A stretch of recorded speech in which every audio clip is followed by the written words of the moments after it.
O'zbek musiqasi durdonalari.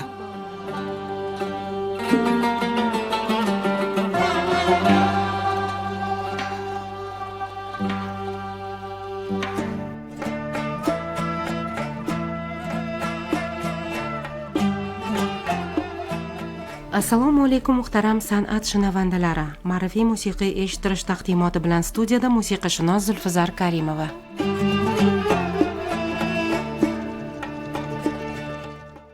Qadrli san'at ixlosmandlari, bugun ko'ngillarga malham bo'lguvchi, qalb dardlaridan forig' etuvchi navolardan bahramand bo'lasiz. Demak, o'zbek mumtoz cholg'u musiqasi haqida fikr yuritib, qadimgi risolalarda ularga bag'ishlab bitilgan afsonalardan o'qib eshittiramiz.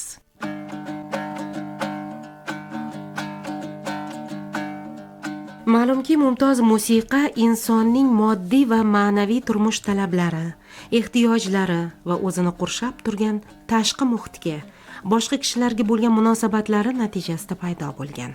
Xalqning ichki ruhiyati, dunyo qarashi, intilishlari va orzu-havasi musiqa ohanglarida aks etib kelingan.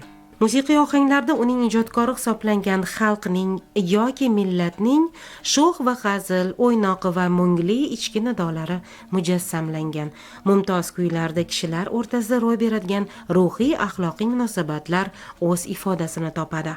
An'anaviy cholg'u musiqasi ikkita guruh, ya'ni xalq va mumtoz cholg'u kuylari asarlardan iborat bo'lib, asrlar davomida shakllanib, sayqal topib, badiiylashib, yuksak pog'onalarga ko'tarilgan va har bir xalqning madaniy ma'naviy boyligiga aylangan.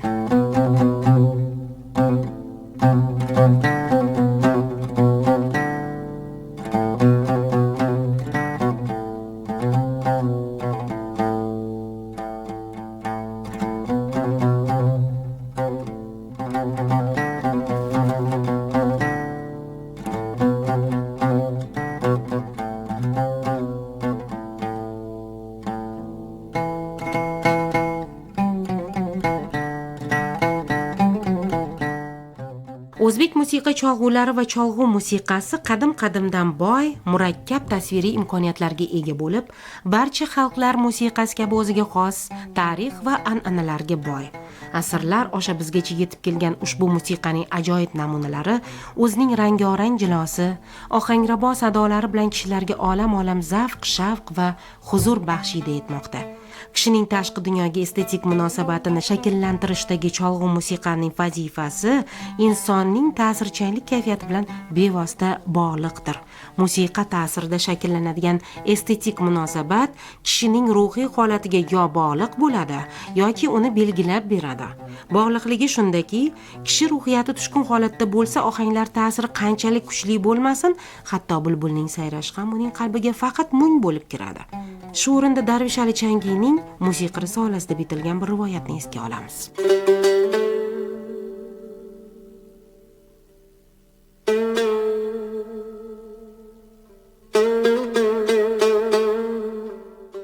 Davr taqdir taqozosi bilan tut daraxti va ipak bir-biridan olisda bo'lib ayriliqda darbadar bo'lishibdi. Ular juda uzoq vaqt ayriliqda, tanholikda kun kechirishar ekan.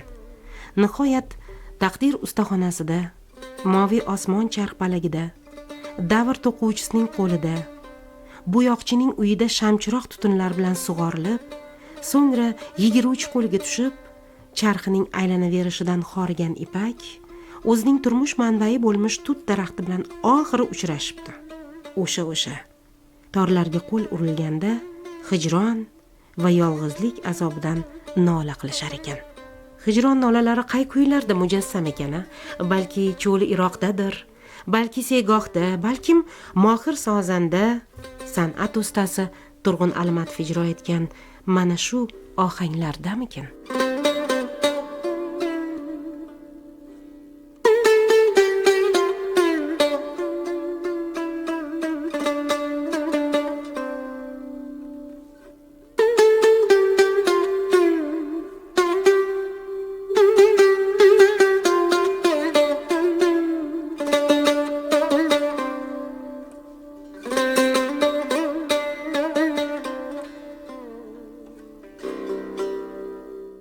Inson hayotida musiqa cholg'ularning yaratilishi bevosita ushbu cholg'u orqali ijro etiladigan kuylarni ijod etishga undaydi.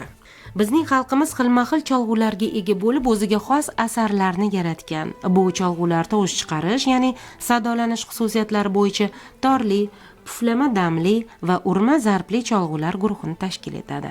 Birinchisi torli guruhga torli chertim, torli plektor, ya'ni noxunli, torli kamonli va torli urma asboblar kiradi. Puflama damli guruhni naysimon, tilsimon va karnaysimon cholg'ular tashkil qiladi. Urma zarblilar esa teri bilan qoplangan va o'zi sado beruvchi cholg'ulardir. Har bir cholg'u o'z tuzilishi, tasviriy vositalarning xarakter xususiyatlari va ijrochilik uslublari bilan ajralib turadi. Bilasizmi, o'zbek musiqa cholg'ulari an'anaviy va qayta ishlangan xillarga ega. An'anaviy cholg'ular bu nay, sibizg'i, qo'shnay, g'ajirnay, surnay, bo'lamon, karnay, tanbur, dutor, do'mbira, qonun, qo'biz, sato, chang qo'biz, doira, nog'ora, dovul va boshqalardir. Qayta ishlangan cholg'ular esa bo'g'ijjak, qashqar rubob, afg'on rubob, chang, ud kabi sozlar hisoblanadi. Bu cholg'ularning har biri ijro etiladigan musiqa asarining xususiyatlariga qarab yakka soz yoki ma'lum ansambl tarkibida ishlatiladi. Shu tufayli an'anaviy yakka soz va ansambl ijrochiligi yuzaga kelgan.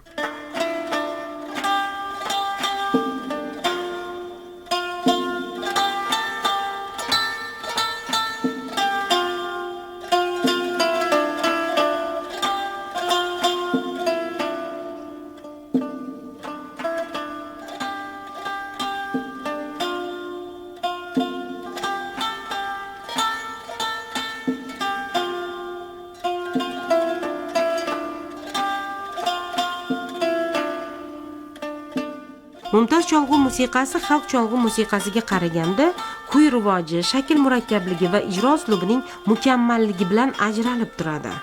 Ularning janrlari ham yirik va murakkab kuylar, asarlar va turkumlardan iborat. Biz ta'riflayotgan mumtoz musiqa bu yirik cholg'u usullari, ya'ni doira yoki nog'orada ijro etiladigan usullar. Keyingisi cholg'u kuylari, ya'ni yakkasoz yoki ansambl uchun mo'ljallangan kuylar. So'ng yirik cholg'u asarlari. Ular yakkasoz uchun mo'ljallangan. Masalan, cho'liroq, munojat, tanovar, aliqambar, qo'shchinor, qo'shtor, yovvoyi chorgoh. Undan keyin cholg'u turkumlari va maqom cholg'u turkumlari. Ularga nog'ora bayoti, dutor bayoti, duchava, eshvoy, surnay navosi, ajam taronalari, mushkiloti dugoh, miskin turkumi, dutor maqomlari, surnay maqom yo'llari va boshqalar esa yakkasoz yoki ansambl ijrochiligida.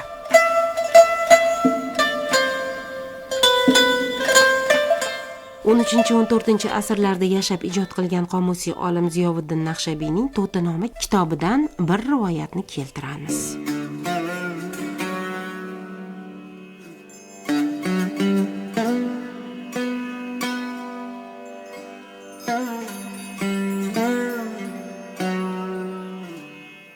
Bir kuni qay bir hind olimi yo'lda sayr qilib, kunning yarmida bir daraxt tagiga o'rnashibdi.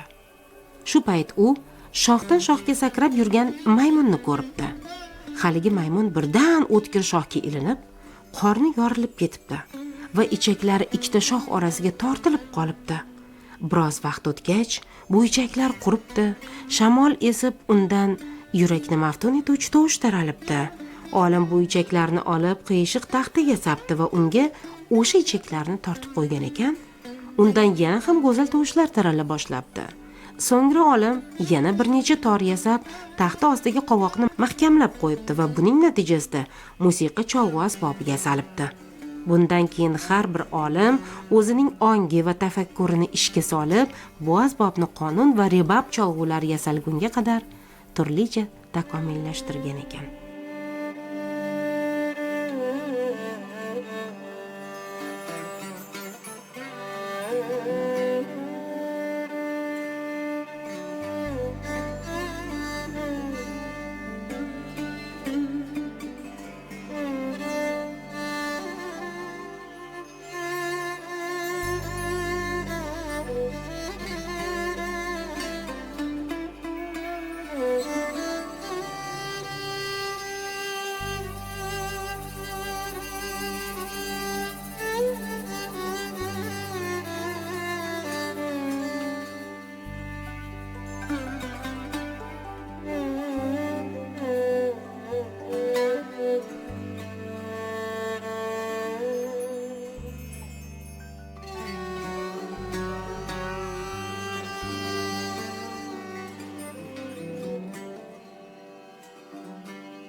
Musiqiy cholg'ularning kelib chiqishi, ishlatilishi va o'zaro muvofiqlashuvi ularning rivojlanishida sozandalik san'atining qadimdan yuzaga kelishiga va ushbu san'atning taraqqiy etishiga olib keldi. Bu san'at o'z ichiga ijrochilik mezonlari va uslublari, cholg'u musiqa asarlarini ijod etishi va ularning o'ziga nisbatan munosabatni qamrab oladi. Bu esa albatta ijrochi sozandaning ijodi va mahorati bilan bog'liq. Qaysi musiqa cholg'usi bo'lmasin, mohiyati jihatidan musiqa amaliyotini takomillashtirishga, kuy va ashulalarning jozibasini oshirishga qaratilgan. O'tmishdan ma'lum bo'lgan cholg'ularning har birida inson qalbining nozik tuyg'ulariga hamohang sadolarni izlab topish va ularni mukammal shakllarga keltirishning uzoq tarixi aks ettirilgan. Barhayot an'analarga ko'ra, musiqa cholg'usi sozanda va ayniqsa xonandaning suyanchi va ishonchli hamrohi hisoblanadi. Darhaqiqat, cholg'u ijrochi uchun chinakam ilhom manbai, erkin ijodiy intilishi va mahorat namoyish etishda uning yo'ldoshidir. Cholg'ularning shakllanishi avvalo amaliyotda yuzaga keladi. Ularning parda tuzilishi, bezagi, tovush chiqarishi va yangrashi uslublari ijro jarayonida shakllanadi, takomiliga yetadi. Shu bois har bir cholg'uning dasturi ham mukammallashib, murakkablashib boradi. Musiqa madaniyatining o'rta asrlarda kechgan uyg'onish davri, ya'ni 9-16 asrlarda misli ko'rilmagan darajada yuksalishi musiqa cholg'ularining dasturi va ijro uslublarini yanada boy va rang-barang bo'lishidan guvohlik beradi.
san'at shaydolari, bugun biz o'zbek mumtoz cholg'u musiqasi haqida fikr yuritib, musiqiy namunalardan eshittirdik. Kelgusi dasturimizni kuzatib boring, mavzuyimizni davom ettiramiz. Omon bo'ling.